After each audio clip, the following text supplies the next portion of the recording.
প্রিয় দর্শক, সাজ্জাদ কাদিরের প্রীতিনীল শুভেচ্ছা নিন। আপনারা জানেন যে গতকাল 22শে জুলাই রাষ্ট্রীয় শোক ছিল। রাষ্ট্রীয় শোক কি জন্য? তার আগের দিন 21শে জুলাই বাংলাদেশ বিমান বাহিনীর একটি যুদ্ধ বিমান উত্তরার মাইলস্টোন স্কুল অ্যান্ড কলেজের ভবনে, স্কুল চলাকালীন ভবনে পড়ে বিধ্বস্ত হয়ে শত শত শিক্ষার্থী, অভিভাবক, শিক্ষক মারা যাবার শোকের কারণে গতকাল 22শে জুলাই দেশব্যাপী রাষ্ট্রীয় শোক ঘোষণা করা হয়েছিল। এবং রাষ্ট্রীয় শোকের মধ্যেও গতকালকে নানা ঘটনা ঘটেছে। যেমন মাইলস্টোন কলেজে দুজন উপদেষ্টা প্রায় 9 ঘন্টা অবরুদ্ধ হয়েছিলেন এবং দেশের বিভিন্ন অঞ্চলে, রাজধানী সহ বিভিন্ন অঞ্চল গতকাল দিনভর উত্তপ্ত ছিল। এই উত্তপ্ত থাকা অবস্থায় গতকাল রাত 9টা থেকে অন্তর্বর্তীকালীন সরকারের প্রধান উপদেষ্টা দেশের 4টি রাজনৈতিক দলের সাথে বৈঠক করেন। 4টি রাজনৈতিক দল হলো বিএনপি, জামাত, এনসিপি, অনিবন্ধিত রাজনৈতিক দল এবং নব্যসৃষ্ট রাজনৈতিক দল এবং ইসলামী আন্দোলন। আপনারা বৈঠকের ভিডিও চিত্র, দৃশ্যচিত্র ইতিমধ্যে দেখেছেন। কিভাবে একটা শোকের মধ্যে প্রধান উপদেষ্টা ডক্টর মোহাম্মদ ইউনূস দাঁত কেলিয়ে হাসছেন এবং অন্যান্য রাজনৈতিক দলের নেতাদের মধ্যেও সেই শোক আবহ, ফেসের মধ্যে সেই শোকটা পরিলক্ষিত হয়নি। যেটি হোক, আমরা যখন রাতে বৈঠকের খবরটা জানলাম তখন ভেবেছিলাম যে উত্তরা ঘটনা, বিমান বিধ্বস্তের ঘটনায় যে অব্যবস্থাপনা গুলো ঘটেছে, শিক্ষার্থীরা আন্দোলন করছে, গতকালকে আন্দোলন করেছে, এমনকি আজকে আন্দোলনে তারা নামবে, যে লাশ গুম করার একটা অভিযোগ পাওয়া গেছে, লাশের সংখ্যা কম দেখানো হচ্ছে, কিংবা সেনাবাহিনীর শিক্ষার্থীদের উপরে লাঠিপেটা করা, এই ধরনের নানা রকম অব্যবস্থাপনা নিয়ে এবং এই পরিস্থিতিকে কিভাবে ট্যাকেল করা যায়, এই পরিস্থিতিকে কেন্দ্র করে বেশ উত্তাল হয়ে উঠছে। এই উত্তাল পরিস্থিতিটাকে সবাই মিলে কিভাবে ট্যাকেল করা যায়, আমরা ভেবেছিলাম বৈঠকটি হয়তো তেমন কোনো বিষয়, কিন্তু সত্যিকার অর্থে বৈঠকটি যখন শেষ হলো তখন এই বৈঠকের সিনারিও দেখে মনে হয়নি যে একটা রাষ্ট্রীয় শোক চলছে এবং কি ঘটনা ঘটেছে, একদিন আগে কি ঘটনা ঘটেছে, এটি মনে হয়নি যে বিমান বিধ্বস্ত হওয়ার ঘটনায় যে এতগুলো প্রাণ বিসর্জন হয়ে গেল। গতকাল রাজনৈতিক দলের সাথে প্রধান উপদেষ্টার বৈঠকে সেটি মনে হয়নি।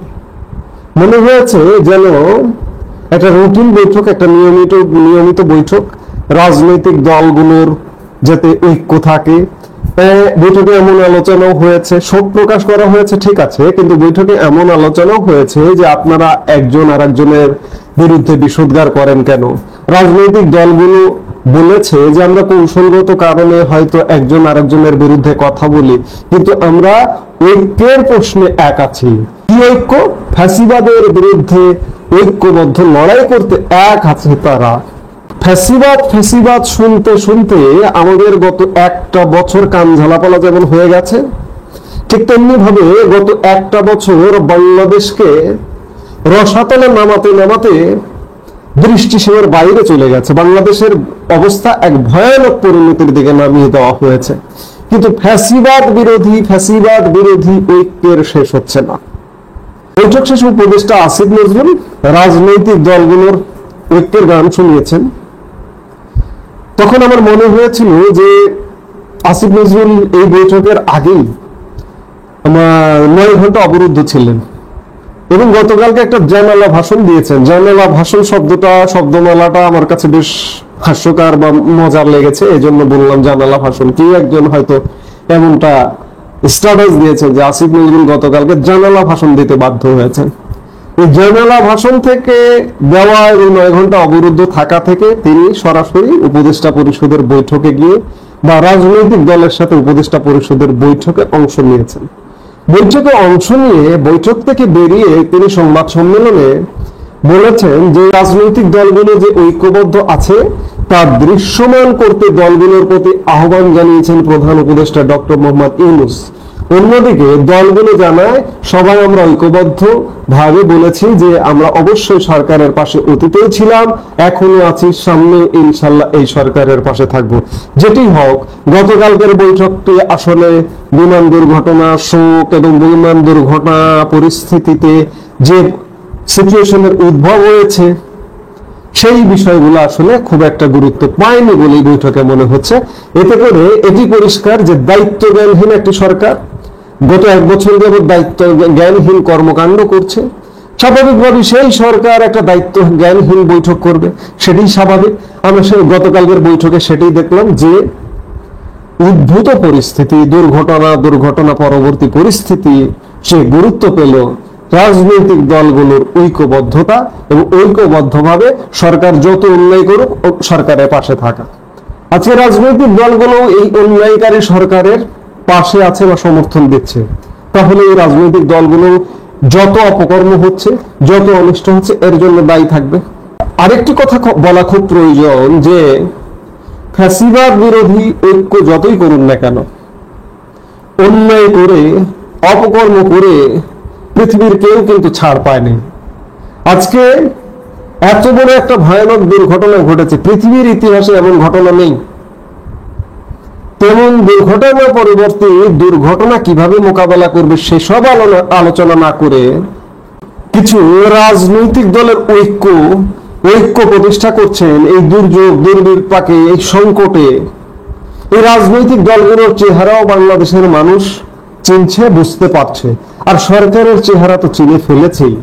কাজেই যতই ঐক্য করুন, ঐক্য করে ভাবুন যে এই রাজনৈতিক দলগুলো আপনাদের পেছনে আছে, কিন্তু আলটিমেট বিচারে এই রাজনৈতিক দলগুলো হয়তো আপনাদের রক্ষা করতে পারবে না। পরিস্থিতি কিন্তু সেদিকেই যাচ্ছে। কাজেই দায়িত্ব জ্ঞানহীন সরকার গতকালকে একটি দায়িত্ব জ্ঞানহীন বৈঠক করেছে বলেই প্রতীয়মান হচ্ছে। আসসালামু আলাইকুম রহমতুল্লাহি ওয়াবারাকাতুহু। সম্মানিত দর্শক, ডক্টর মোহাম্মদ ইউনূসের বাংলায় কিংস পার্টির যে রমরমা অবস্থা চলছে, এটি অতীতে কখনো দেখা যায়নি। সকল শাসন আমলে মোরালের সবাই চেষ্টা করেছেন এক বা একাধিক কিংস পার্টি করার জন্য। অনেকে চেষ্টা করেছেন গৃহপালিত রাজনৈতিক দল করার জন্য, তারপর তাবেদার তৈরি করার জন্য। অনেকে চেষ্টা করেছেন যে একদলীয় শাসন, স্বৈরাচারী শাসন, এবং তার মধ্যে ধরুন শেখ হাসিনার জমানাটাকে বলা হয় একটা ফ্যাসিবাদী শাসন, বঙ্গবন্ধুর জমানাটাকে বলা হয় বাকশালী শাসন, এরশাদের জমানাকে বলা হয় স্বৈর শাসন, আর এর বাইরে হাওয়া ভবন খাম্ভার শাসন, এ সকল তো আছেই। তো আমাদের যে অতীতের যে রাজনৈতিক জমানা, মূলত জিয়াউর রহমান সাহেবের যে জমানাটি, এটিকে একটা শান্তির সুবাতাসময় কাল বলা যেতে পারে। দ্বিতীয়ত দুটো সরকার, 91 থেকে 96 বিএনপির সরকার, এবং 96 থেকে 2001 পর্যন্ত আওয়ামী লীগের সরকার। এই মোটামুটি স্বাধীন বাংলাদেশে এই সময়টুকু, অর্থাৎ এখানে 10 বছর আর জিয়াউর রহমান সাহেবের 3.5 বছর বা 3 বছর, বা কত হবে 75, 76, 81, মানে 4 বছর, 4.5 বছর, এই সময়টি মূলত বাংলাদেশের মানুষ প্রাণ ভরে নিঃশ্বাস নিতে পেরেছিল। অনেক আমাদের রাজনৈতিক জটিলতার সাথে বাকি যে সময়টি, এই সময়টিতে দগদগে ঘা আছে, দুর্গন্ধ আছে, এবং নানা রকম জটিলতা আছে। এবং সেই জটিলতার ধারাবাহিকতা এখন এই 2025 সনে সকল আমাদের যে বদঅভ্যাসগুলো রয়েছে, আমাদের যে বদ খাসলতগুলো রয়েছে, সবগুলো এখন রীতিমতো ব্রাস্ট হয়েছে। ধরুন একটা ময়লার বাক্স বা একটি ডাস্টবিন, সেটা যদি ব্রাস্ট হয় বা সেটা যদি ফুটে যায়, চারিদিকে ময়লা ছড়িয়ে পড়লো, আপনার শরীরে, গালে, মুখে, নাকে, সব জায়গাতে সেই দুর্গন্ধময় আবর্জনা লেগে গেল, তখন মানে সমাজের কেউ সুস্থ থাকতে পারবে না। ঠিক একইভাবে এখন কি হচ্ছে, এই আবহমান বাংলার মুনাফিকি, আবহমান বাংলার মিথ্যাচার, দম্ভ, চুরি চামারি, রাহাজানি, কলা চুরি, মুরগি চুরি, ডিম চুরি, চোট্টামি, বদমাইশি, জেনা, ব্যভিচার, যা কিছু রয়েছে, একেবারে সর্বোচ্চ পর্যায়ে এখন সেই ক্ষমতার কেন্দ্রে এগুলো মঞ্চায়িত হচ্ছে। যেমন ধরুন এই যে কিংস পার্টি, 50টি কিংস পার্টি, এটা তো আগে ছিল না। আবার কিংস পার্টির মধ্যে, রাজনৈতিক দলের মধ্যে ধরেন নারী পুরুষের একটু অবৈধ প্রণয়, ফুসফাস ফিসফাস, নেতা নেত্রীর সঙ্গে গোপন সম্পর্ক, এগুলো থাকে এবং এগুলো বেশিরভাগই গোপন থাকে। মাঝে মধ্যে দুই একটা ভিডিও সাম্প্রতিক সময় প্রকাশিত হয়েছে আওয়ামী লীগ জামানাতে, এগুলো নিয়ে সারা বাংলাদেশ হইচই পড়েছে। কিন্তু একই মানে এই জামানাতে যে নারী কেলেঙ্কারিগুলো হচ্ছে ক্ষমতাধর কিংস পার্টিগুলোর মধ্যে, এই নারী কেলেঙ্কারিগুলো নিয়ে কারো মাথা ব্যথা নেই, বরং যারা এই কেলেঙ্কারি ঘটাচ্ছেন তারা রীতিমতো হিরোতে পরিণত হয়েছেন। শাহরুখ খান, শাকিব খান, ওনাদের যে একটা হিরোইক ইমেজ রয়েছে, তাদের চাইতেও এই যে কেলেঙ্কারি, যৌন কেলেঙ্কারি, রাজনৈতিক নেতাদের, কিংস পার্টির নেতাদের জন্য কেলেঙ্কারি, সেই কেলেঙ্কারির নায়করা সিনেমার নায়কের মতো তারা ক্রেজি হয়ে পড়েছেন।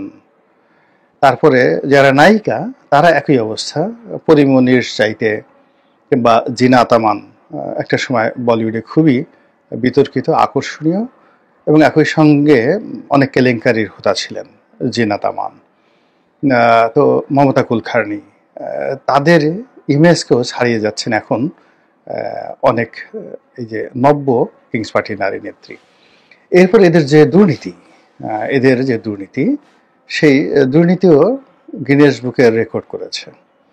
এবং এখানে তাদের পিয়ন, ড্রাইভার, দারোয়ান, তাদের বাবা, তাদের কারো মামা, খালু, চাচা, এই থেকে শুরু করে একেবারে যে সকল বুড়ো শয়তান, মানে মানে রাজনীতিতে যে বুড়ো শয়তান, এই জিনিসগুলো আগে কখনো এইভাবে হয়নি।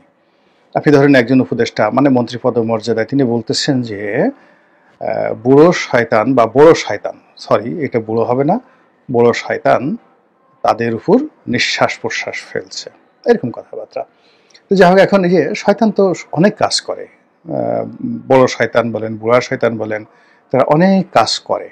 তো এই জিনিসগুলো আমাদের বাংলাদেশে আসলে কখনো হয়নি। এরশাদ সাহেবের একটু আলোর দোষ ছিল, কিন্তু সেখানে একটা রুচি ছিল, তার একটা রুচি ছিল। তিনি যাদের সঙ্গে রমণ করতেন, প্রেম করতেন, তারা শিক্ষা দীক্ষায়, সৌন্দর্যে মানে মাথা ঘুরানো ছিল। এবং এরশাদ সাহেবকে সবাই মনে করতে যে ইস, মানে লোকটার জন্ম নিয়েছে একটা বাপের বেটা। যে সমস্ত নারীদেরকে তিনি বিয়ে করেছেন, যাদেরকে তিনি বিছানায় নিয়েছেন, যাদেরকে বান্ধবী বানিয়েছেন, দেখার মতো শিক্ষা দীক্ষা, তারপরে শেষে মান মর্যাদা, টাকা পয়সা সব মিলিয়ে আপনি একজন জিনাত মোশাররফ, একজন শাকিলা জাফর থেকে শুরু করে মুনমুন, এরকম ডজন, ইভেন তার স্ত্রী যারা আছেন, সবার দিকে আপনি তাকান। তো তার সঙ্গে আসলে কি হচ্ছে, বর্তমান জমানাতে যা কিছু হচ্ছে, এটাকে আপনি অনেকটা বিকৃত রুচি বলতে পারেন। এখানে যাদেরকে দেখা যাচ্ছে বা যাদেরকে নিয়ে স্ক্যান্ডাল হচ্ছে, নারী বা পুরুষ বলেন, এদের দিকে আসলে তাকানো যায় না। এদের মধ্যে কোনো আকর্ষণ নেই, এদের মধ্যে কোনো রোমান্স নেই, এদের মধ্যে কোনো থ্রিল নেই এরশাদের জমানার মতো। ফলে কি হচ্ছে, এখানে বিকৃতি করছে, দুর্গন্ধ ছড়াচ্ছে, প্রচণ্ড রকম দুর্গন্ধ ছড়াচ্ছে। আর্থিক দুর্নীতির ক্ষেত্রেও একই অবস্থা। এরশাদ জমানাতে আর্থিক দুর্নীতি হয়েছে, শেখ হাসিনার জমানাতে হয়েছে। দের যে আর্ট অফ, যাকে বলা হয় করাপশনের একটা আর্ট ছিল। যারা যারা সেই সালমান এফ রহমান যেমন দুর্নীতি করেছেন, আপনি চিন্তা করেন তার দুর্নীতিতে মহাকাশে তিনি দুর্নীতি করেছেন, স্যাটেলাইট পাঠিয়েছেন, বঙ্গবন্ধু স্যাটেলাইট। তিনি সমুদ্রে দুর্নীতি করেছেন, তিনি পেট্রোলিয়ামে দুর্নীতি করেছেন, সব জায়গাতে তার দুর্নীতির একটা আর্ট ছিল। কিন্তু ডিসি নিয়োগ করতে হবে, বদলি করতে হবে, এই সমস্ত মানে খুচরা জিনিস করে, মানে যাকে বলা হয় এরশাদ সাহেব বা শেখ হাসিনার জামানাতে, ইভেন বেগম জিয়ার জামানাতে যারা দুর্নীতির হোতা ছিলেন, তারা এই ধরনের খুচরায় কাজ করেননি। তাদের দুর্নীতির একটা স্টাইল ছিল। কিন্তু এইখানকার দুর্নীতিতে কি হচ্ছে, একেবারে যাকে বলা হয় মুরগি চোরের মতো, মানে একটা মুরগি চোর, ডিম চোর, কলা চোর যেভাবে গ্রাম বাংলায় চুরি করতে গিয়ে ধরা পড়ে, বা শিয়াল যেভাবে চুরি করে, সেই শিয়ালের চুরির মধ্যে কোনো আর্ট নেই। শিয়াল প্রায় মুরগি চুরি করে এবং সেই চুরি করতে এসে সে লঙ্কাকাণ্ড ঘটিয়ে ফেলে। তো এইরকম এখন যে চুরি চামারিগুলো হচ্ছে, সেই চুরি চামারি প্রকাশ্য দিবালোকে, এবং এগুলো না আছে কোনো ক্লাস, না আছে কোনো কিছু, এবং এর মধ্যেই যাকে বলা হয় জয় পরাজয়ের নানা রকম রাজনীতির যে গীতিকাব্য এটি রচিত হচ্ছে। তো এনিওয়ে, এগুলো নিয়ে বললে অনেকক্ষণ বলা যাবে, কিন্তু আজকে যে বিষয়টি নিয়ে বলবো সেটা হলো যে কিংস পার্টি, যে কিংস পার্টিগুলো হয়েছে প্রায় 50টির মতো কিংস পার্টি আছে। এর মধ্যে king's party A, king's party B, king's party বগল, কিংস পার্টি ডান পকেট, কিংস পার্টি বাম পকেট, কিংস পার্টি কিচেন, মানে কিচেন মানে রান্নাঘরের king's party, king's party dining table, এরকম নানা রকম কিংস পার্টি আছে। তো এই কিংস পার্টিগুলোর মধ্যে আনন্দের বন্যা বয়েছে।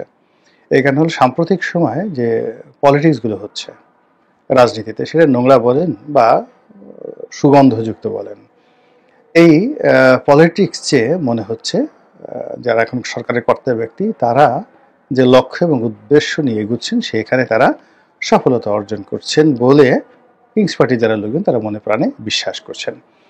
অতি সম্প্রতি এনসিপি নামক যে দলটি রয়েছে, যেটিকে সবাই কিংস পার্টি বলা হয় এবং এটিকে বলা হয় সর্দারে কিংস, মানে কিংস পার্টিগুলোর মধ্যে সর্দার এখানে সবচেয়ে বড় মাতব্বর, কিংবা ধরুন লিডার, কিংবা ধরুন শায়ক, কিংবা ধরুন হজরত, এরকম। তো কিংস পার্টির মধ্যে সবচেয়ে বড় দল এবং তাদের নেতৃত্বেই অন্যরা এখানে যাকে বলে একটা গুল্লাছুট খেলার জন্য তারা সবাই ঐক্যবদ্ধ, প্রতিপক্ষকে ছুঁয়ে দেওয়ার জন্য, প্রতিপক্ষকে ফাঁকি দেওয়ার জন্য। মানে কিংস পার্টি একে অপরের হাত ধরে গ্রামের যে গুল্লাছুট আছে না, সেই গুল্লাছুট এর মতো করে তারা একত্রে আছে এবং বাইরে যারা খেলার জন্য প্রস্তুত আছে বিএনপি এবং তাদের সহযোগী, তাদেরকে ধোঁকা দেওয়ার জন্য, তাদেরকে পরাজিত করার জন্য, তাদের সঙ্গে খেলার জন্য তারা একেবারে গোল হয়ে আছে।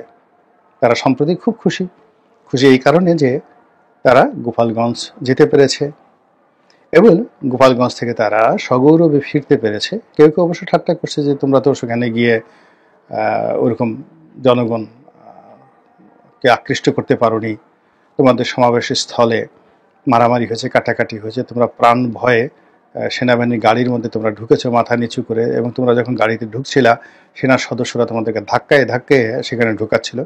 এ সকল কথা বলার চেষ্টা করছেন অনেকে, আবার অনেকে বলার চেষ্টা করছেন যে আমরা তো ওটা আসলে করতে চাইনি, আমরা ঢুকতে চাইনি সেখানে।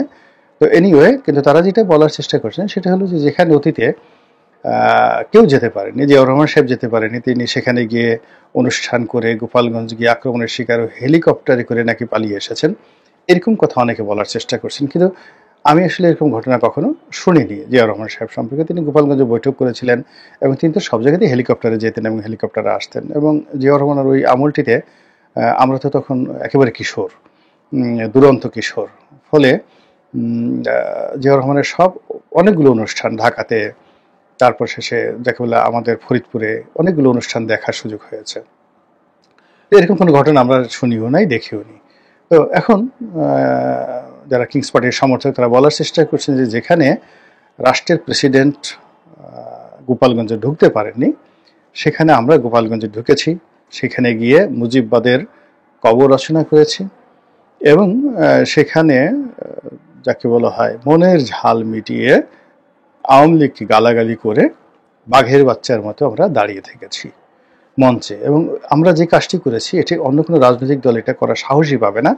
তারা তো গোপালগঞ্জে যাওয়ার আগেই তাদের কাপড় চোপড় নষ্ট হয়ে যাবে। কাজে আমরা যে বিপ্লবে আমরা জীবনের পরোয়া করি, আমরা সেখানে গিয়েছি, এটাই হলো বড় বিজয়। দ্বিতীয়ত আমরা সেখান থেকে ফিরে আসতে পেরেছি, এটা হলো দ্বিতীয় বিজয়। আর তৃতীয় বিজয় হলো আমরা আবার সেখানে যাব, একবার, দুইবার, তিনবার, বারবার আমরা সেখানে যাবই যাব, আমরা দেখে ছাড়বো।